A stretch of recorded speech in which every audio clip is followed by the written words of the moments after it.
उसने एक क्वेश्चन दिया है, IIT JEE 2019 में आया है। हॉरिजॉन्टल कंडक्टिंग रेल है और यहाँ सेल्फ इंडक्टेंस और रेजिस्टेंस कनेक्टेड हैं और एक रॉड है PQ जिसकी लेंथ दे रखी है 10 centimetre 0.1 metre. It is moving with constant velocity. इसको ऐसे कॉन्स्टेंट वेलोसिटी से चलाया हुआ है और ऐसे एक नॉर्मल मैग्नेटिक फील्ड अप्लाई किया हुआ है, यूनिफॉर्म 1 टेस्ला। हॉरिजॉन्टल प्लेन में सिस्टम, स्विच ओपन है, सेल्फ इंडक्टेंस दिया हुआ है 10 की पावर -3 हेनरी, रेजिस्टेंस दे रखा है 1 ओम। वो कहता है जब स्विच को t=0 पे क्लोज कर देंगे तो ये जो रॉड कांस्टेंट वेलोसिटी से ले जा रहे हैं PQ रॉड इस हॉरिजॉन्टल रेल पे, तो जो करंट है वो है x × 10 की power -3 ampere after 1 millisecond, that is 10⁻³ second. और ये उसने दिया हुआ है। नेचुरल लॉगरिथम का बेस ई होता है, उसकी वैल्यू दे रखी है 0.37। अब जब ये रॉड मूव कर रही है तो मैग्नेटिक फील्ड, इसकी लेंथ और वेलोसिटी तीनों एक दूसरे से परपेंडिकुलर हैं। तो जब किसी रॉड को वेलोसिटी, मैग्नेटिक फील्ड और लेंथ तीनों परपेंडिकुलर हैं, मूव कराते हैं, तो उसके एंड्स के अक्रॉस वोल्टेज डेवलप होती है V = BV × L, where B is the magnetic field, V is the velocity, L is the length, और तीनों एक दूसरे के परपेंडिकुलर हैं। Hence V = B दे रखा है 1 टेस्ला, वेलोसिटी दे रखी है 1 सेंटीमीटर पर सेकेंड, दैट इज 10⁻² मीटर पर सेकेंड।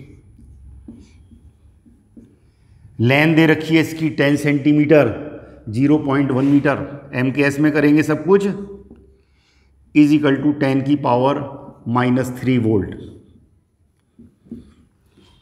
स्विच t = 0 पे क्लोज कर दिया तो इतनी वोल्टेज डेवलप हो जाएगी रॉड के अक्रॉस। अब ये एक सोर्स बन गया V वोल्ट का और LR सर्किट है। तो growth of current LR circuit में हमें फार्मूला मालूम है, I = I0 1 - e की power -R/L × t।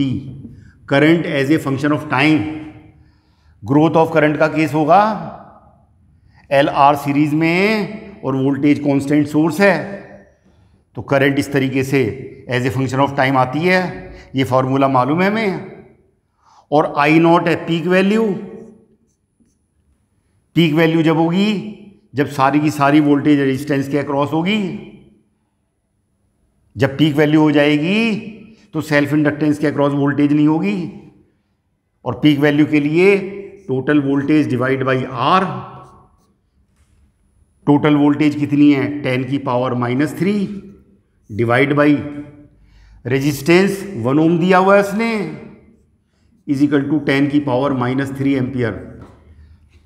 Hence now I = 10 की पावर -3 1 - e की पावर -R 1 ओम में L 10 की पावर -3 है और इनटू टाइम, इसको ऐसे ले लो, और टाइम कितने मिली सेकेंड में पूछ रहा है 1 मिली सेकेंड, दैट इज 10⁻³ ये कैंसिल हो जाएगा। I = रहेगा कितना 10 की पावर -3 1 - e की पावर -1। e की पावर -1 की वैल्यू दे रखी है उसने, = 10 की पावर -3 1 - 0.1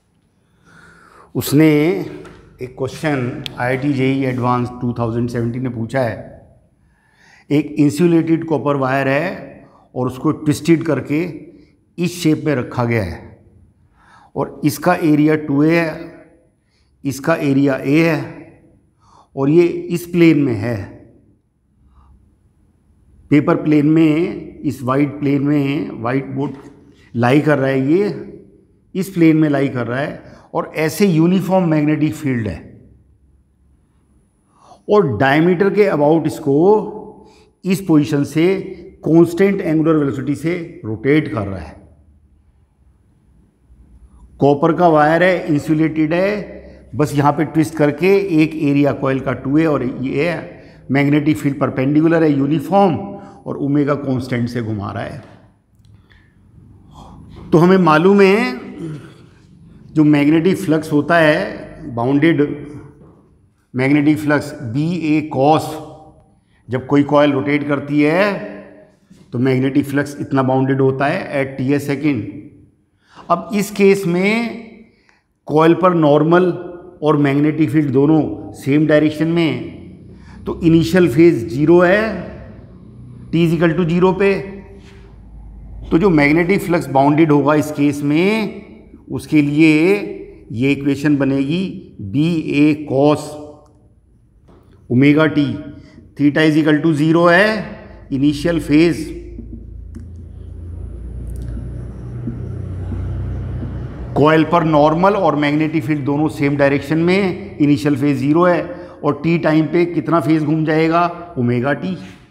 तो मैग्नेटिक फ्लक्स इतना बाउंडेड होगा। जब कॉइल को आप रोटेट करते हैं तो इंड्यूस वोल्टेज डेवलप होती है -d∅ /dt।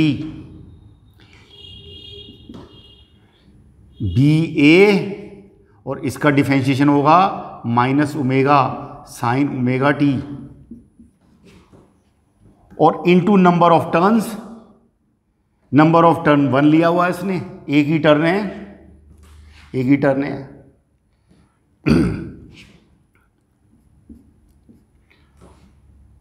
तो V = कितना आ गया, BA ω sin ω t।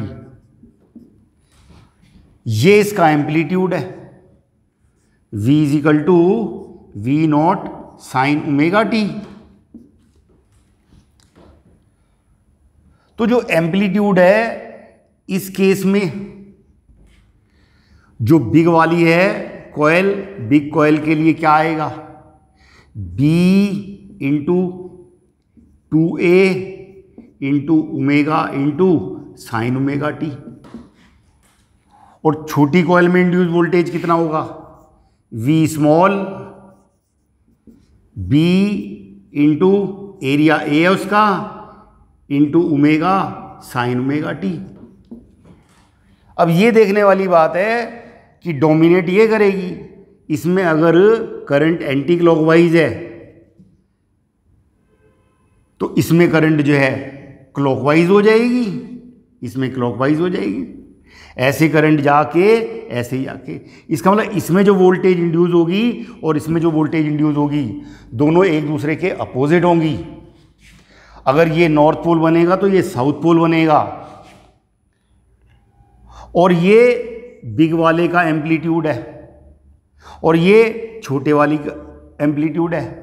इसका वोल्टेज का एम्पलीट्यूड इतना है और इसकी वोल्टेज का एम्पलीट्यूड इतना है। ये फर्स्ट इक्वेशन, ये सेकंड।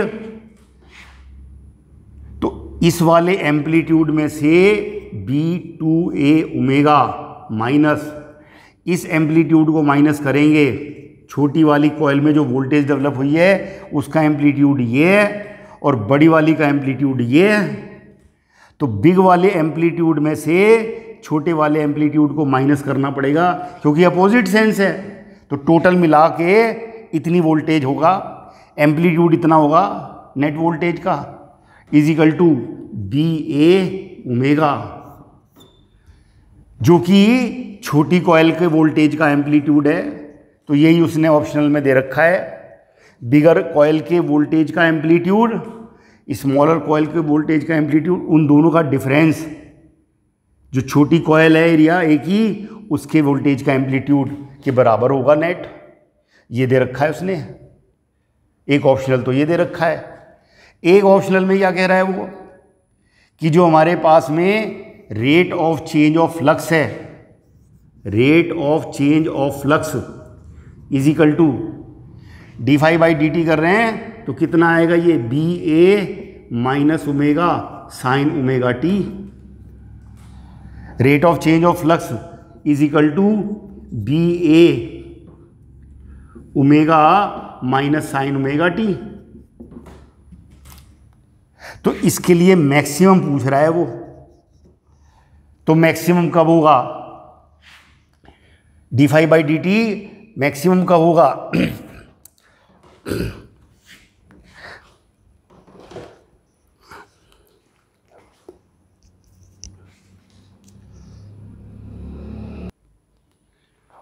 तो जो चेंज है मैक्सिमम के लिए ये फैक्टर मैक्सिमम हो जाए। मैग्नीट्यूड की बात चल रही है तो omega t is equal to कितना होना चाहिए, π/2। रेट मैक्सिमम पूछ रहा है, माइनस प्लस से मतलब नहीं है, रेट से मतलब है। तो रेट मैक्सिमम जब होगा जब ये फैक्टर 1 हो जाए, और जब ये फैक्टर 1 हो जाए तो इसका मतलब π/2। इसका मतलब कॉइल पहले ऐसे थी, अब कैसी हो जाए, इस तरीके से कॉइल का प्लेन मैग्नेटिक फील्ड के परपेंडिकुलर हो जाए। कॉइल का प्लेन पहले ऐसे है, कॉइल का प्लेन ऐसे हो जाए, अब इसके परपेंडिकुलर, इस प्लेन के परपेंडिकुलर 90 डिग्री जब कॉइल घूम जाएगी तब ये मैक्सिमम होगा। एक ये भी पूछ रखा है उसने। और EMF जो इंड्यूस होता है वो प्रोपोर्शनल टू किसके होता है, साइन ओमेगा टी ये होता है। उसने कॉस ओमेगा टी दे रखा है, गलत है। और दोनों का EMF डिफरेंस इसलिए कर रहे हैं कि बड़ी कॉइल में अगर करंट एंटी क्लॉकवाइज है तो छोटी कॉइल में क्लॉकवाइज फ्लो करेगी, बड़ी कॉइल डोमिनेट करेगी।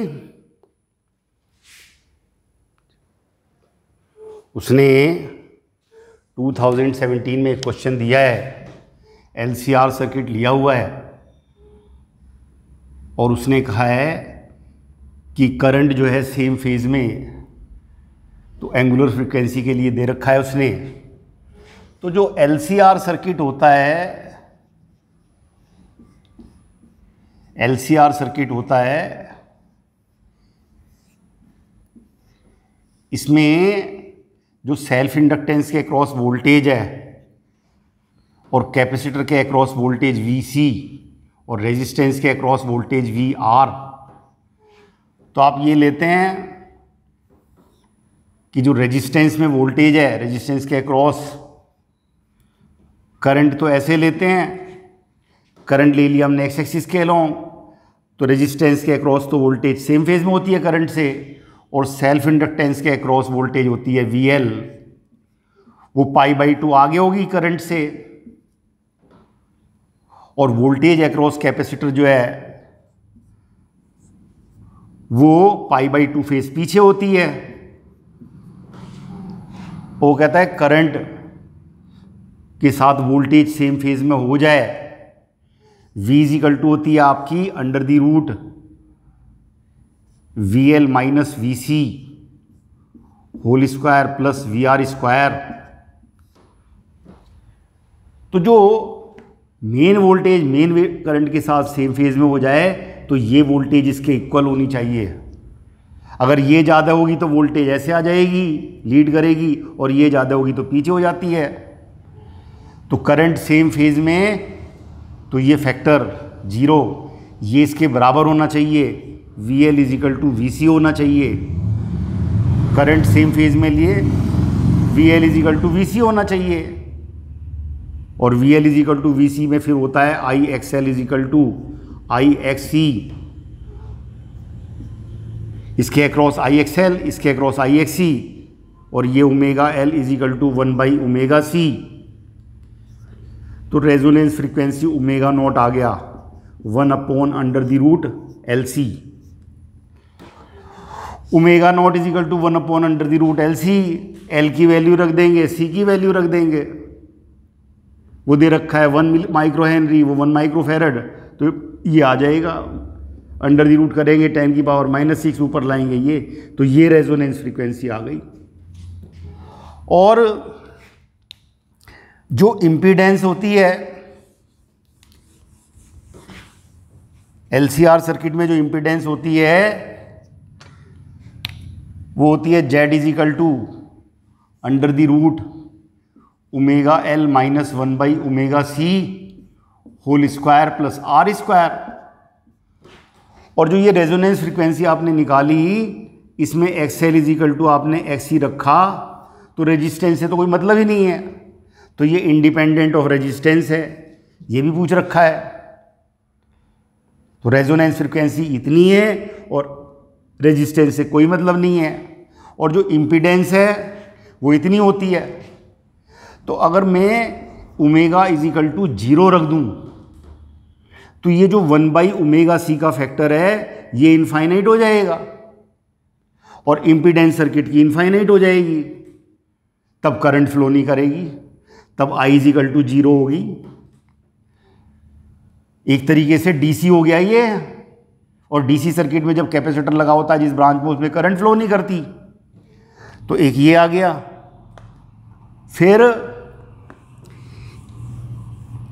अगर ये इसके इक्वल है तब तो रेजोनेंस हो गया, और अगर ओमेगा L 1/ωc से ज़्यादा हो जाए, तो उसने कहा है कि अगर एंगुलर फ्रीक्वेंसी रेजोनेंस फ्रीक्वेंसी से ज़्यादा है, इसका मतलब ये फैक्टर इससे बड़ा होगा। जब omega greater than omega naught हो जाएगा, तो ओमेगा नॉट पे तो दोनों इक्वल हैं ये, और ओमेगा नॉट से ज़्यादा होते ये डोमिनेट करेगा।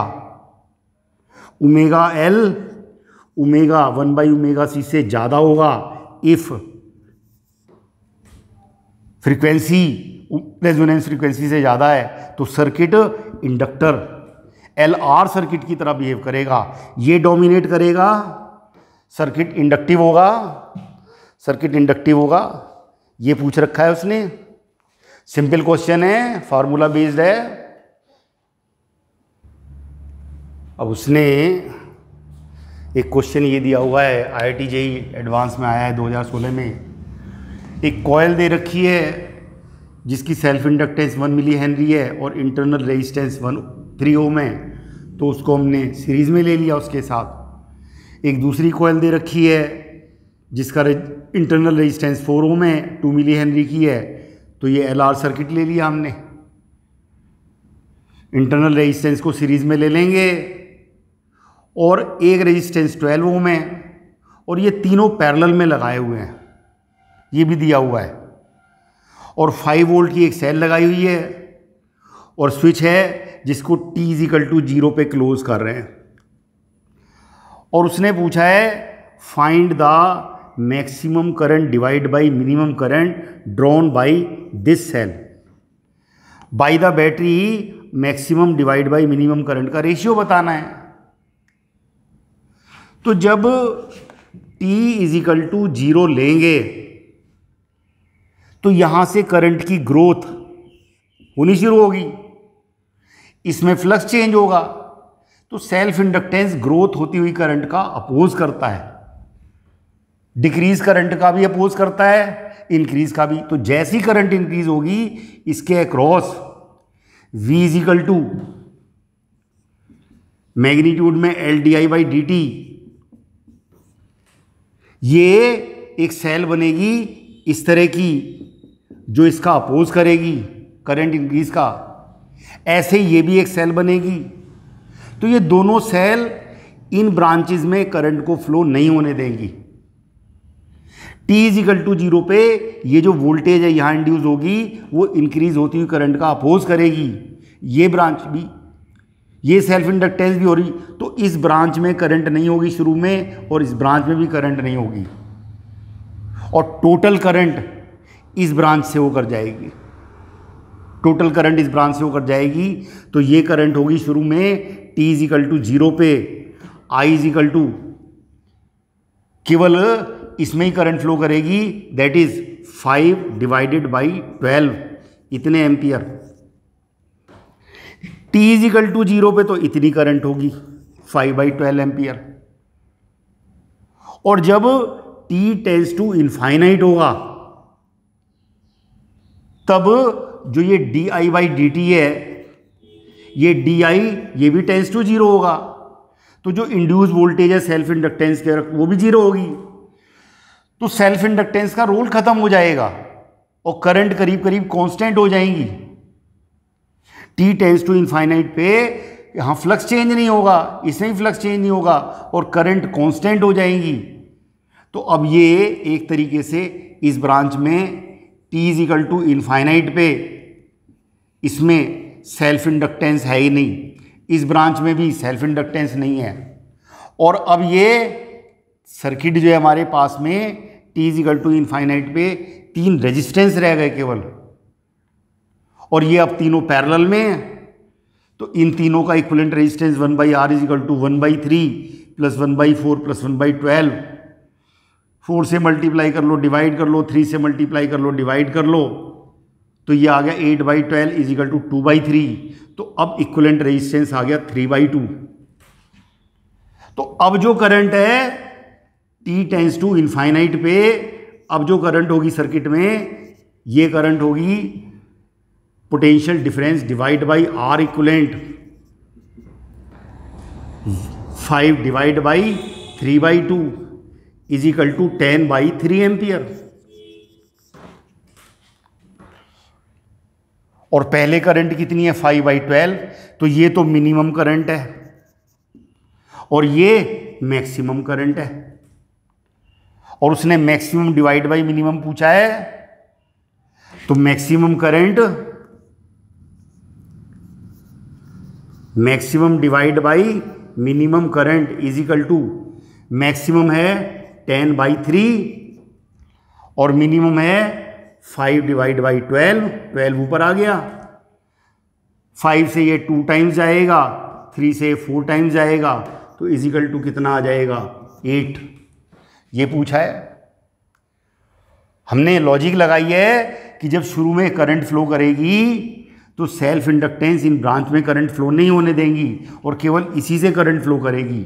और रेजिस्टेंस 12 ओम है सर्किट का, T इज इक्वल टू 0 पे बहुत ज़्यादा है, तो पहले केस में मिनिमम करंट होगी, T इज इक्वल टू 0 पे मिनिमम करंट होगी। और जब T इनफाइनाइट हो जाएगा तो रेजिस्टेंस 3/2 ओम रह गया, कम रह गया, अब करंट मैक्सिमम फ्लो करेगी और मैक्सिमम डिवाइड बाई मिनिमम 8 आ गया। सिंपल क्वेश्चन है, सेल्फ इंडक्टेंस का कंसेप्ट पूछ रखा है उसने, सेल्फ इंडक्टेंस का कंसेप्ट पूछ रखा है उसने, क्वेश्चन दे रखा है जेई मेन 2019 में आया, total number of turns and cross section area in A solenoid is fixed. Total number of turns fix हैं और एरिया फिक्स है। How ever the length is varied by adjusting the separation between the windings.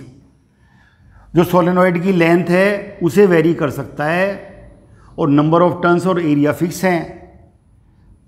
तो self inductance जो है किसके proportional होगी, length के, length square की, ये पूछ रखा है। तो आपने एक सोलेनॉइड ले रखी है जिसकी लेंथ कैपिटल L है और total number of turns N लिए हुए हैं, तो इसमें करंट I फ्लो कर रही है। तो सोलेनॉइड में जब मैग्नेटिक फील्ड अंदर होता है उसके लिए फॉर्मूला है B is equal to mu naught N I, where N is equal to number of turns per length. तो टोटल टर्न कैपिटल N है, टोटल लेंथ L है, तो number of turns per length ये आ गया N by L. यहाँ रख देंगे N बाई एल, तो इतना मैग्नेटिक फील्ड होगा। और हम ये लेकर चल रहे हैं कि इसका क्रॉस सेक्शन एरिया जो बहुत कम है और कांस्टेंट है और लेंथ बहुत ज़्यादा है, तो जितना मैग्नेटिक फील्ड एक्सिस पे उतना ही सब जगह है। तो डेफिनेशन क्या है? Flux bounded by the coil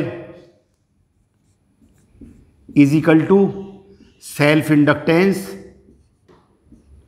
bye definition self inductance into current.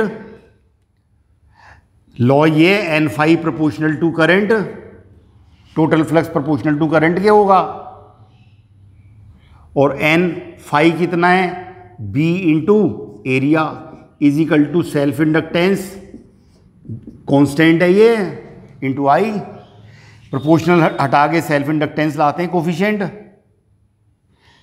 B की वैल्यू रख रहे हैं, बी की वैल्यू रख रहे हैं mu naught N I divide by L is equal to self inductance into current into area. यहां पे आई से आई कैंसिल हो जाता है, तो सेल्फ इंडक्टेंस कितनी आ जाती है, mu naught N square A divided by length of the solenoid. और अगर relative permeability mu medium fill up कर देते हो, म्यू आर टाइम्स और हो जाता है। लेकिन सेल्फ इंडक्टेंस तो किसके प्रोपोर्शनल होगी, proportional to 1 upon length, 1 upon length के प्रोपोर्शनल होगी, ये आएगा।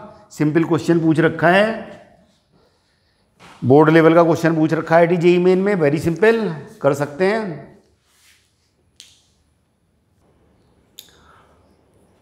क्वेश्चन आया है आईआईटी जेईई मेन 2017 में, coil of 100 ohm induce current,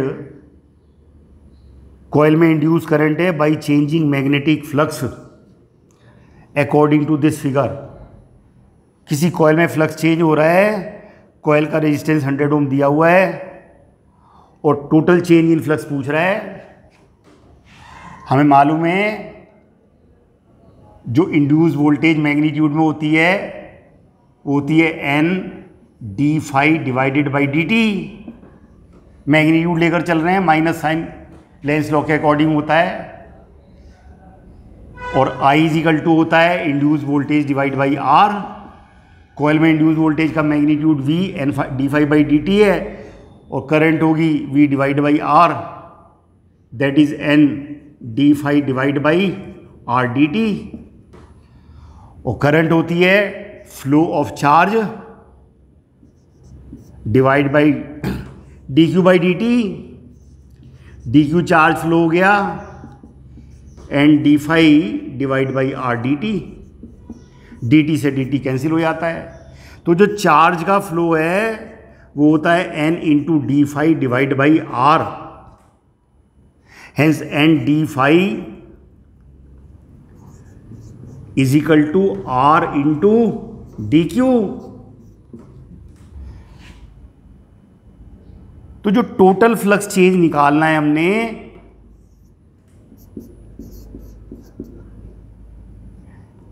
are into total flow of charge, R into total flow of charge, ये होगा टोटल चेंज इन फ्लक्स। और इसके नीचे का जो एरिया है यही टोटल चार्ज फ्लो हुआ है। करंट 10 एम्पियर से 0 हो गई, टाइम 0 से 0.5 सेकेंड, करंट एम्पियर में ले रखी है, यहां से 10 एम्पियर है। तो delta q is equal to कितना होगा, एरिया ऑफ दिस फिगर, ये तो 10 है, ये बेस 0.5 है, और divide by 2 is equal to 2.5 coulomb. इतना फ्लो हो गया charge total, total charge into resistance is equal to 250 weber, ये आ जाएगा। इतना वेबर जो है फ्लक्स चेंज होगा। सिंपल क्वेश्चन है। करंट वर्सेस टाइम में करंट के नीचे का जो एरिया है टाइम एक्सिस पर वो टोटल चार्ज फ्लो को शो करता है। ट्रायंगल बना हुआ है, हमने एरिया निकाल लिया, आ जाएगा।